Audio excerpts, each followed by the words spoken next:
कभी बीजेपी ने सौंप दी थी मुख्यमंत्री की कुर्सी, अब महायुति में क्यों कमजोर पड़ रहे हैं सिंधी। महाराष्ट्र में महायुति की महाजीत के पावर शेयरिंग को लेकर खींचतान मची हुई है। बीजेपी महायुति में 132 सीटें जीतने के बाद जहां फूंक फूंक कर कदम रख रही है, तो वहीं दूसरी तरफ सीएम एकनाथ शिंदे नई सरकार में सीएम पद के बदले शिवसेना की मजबूत स्थिति चाहते हैं। यही वजह है कि महायुति में महाजीत के बाद जश्न के बजाय जोर आजमाइश जारी है। पिछले 9 दिनों के घटनाक्रम में ये साफ हो चुका है कि अगला मुख्यमंत्री बीजेपी से होगा, लेकिन चेहरा कौन होगा इसका फैसला बुधवार को विधायक दल की बैठक में होने की उम्मीद है।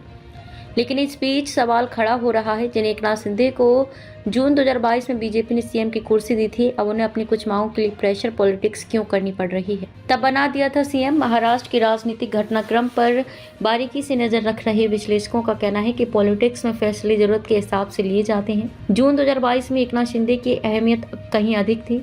बीजेपी ने उद्धव ठाकरे को खत्म करने के लिए शिंदे को सीएम की कुर्सी सौंपी थी, लेकिन अब 2024 के चुनाव में स्थिति बदल गई है। बीजेपी के पास कहीं ज्यादा सीटें हैं, तो वहीं महायुति में एक और घटक दल की मौजूदगी है, जो बीजेपी के साथ बिना किसी शर्त के साथ है। राजनीतिक विश्लेषकों का कहना है कि अजीत पवार द्वारा देवेंद्र फडणवीस के साथ खड़े होना और बीजेपी के हर फैसले को समर्थन देने से शिंदे की स्थिति महायुति में कमजोर हुई है। दूसरे शब्दों में कहें तो उनकी बार्गेनिंग पावर कम हो गई है। कंफर्ट पोजीशन में बीजेपी के पास 132 सीटें हैं। चुनाव नतीजों के बाद एक निर्दलीय ने भी समर्थन का पत्र सौंपा है। इसके अलावा अजीत पवार के 41 विधायक साथ हैं। ऐसे में बीजेपी को संख्या बल में कोई दिक्कत नहीं है। शिवसेना अगर सरकार को बाहर से भी समर्थन देती है, तो इसमें बीजेपी से ज्यादा नुकसान सीएम एकनाथ शिंदे को होगा। वह पावर शेयरिंग में मिल रहे हिस्से को भी खो देंगे। राजनीतिक हलकों में चर्चा है कि शिंदे को ये उम्मीद नहीं थी अजीत पवार इस मामले में 2 कदम आगे निकल जाएंगे। अजीत पवार के उमड़े बीजेपी प्रेम ने शिंदे को मुश्किल में डाल दिया है। उनके बाद बहुत ज्यादा प्रेशर बनाने के चांस खत्म हो चुके हैं।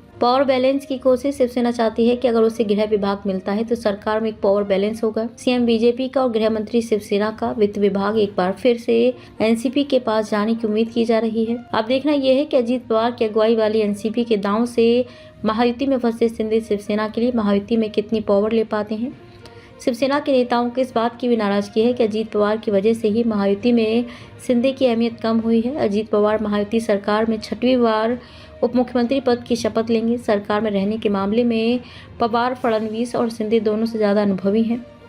पवार महायुति सरकार में अपने हिसाब से पावर गेम खेल रहे हैं। वह महायुति सरकार को लेकर न सिर्फ बयान दे रहे हैं, बल्कि समर्थन के बदले में ज्यादा पावर लेने का भी दांव चल रहे हैं।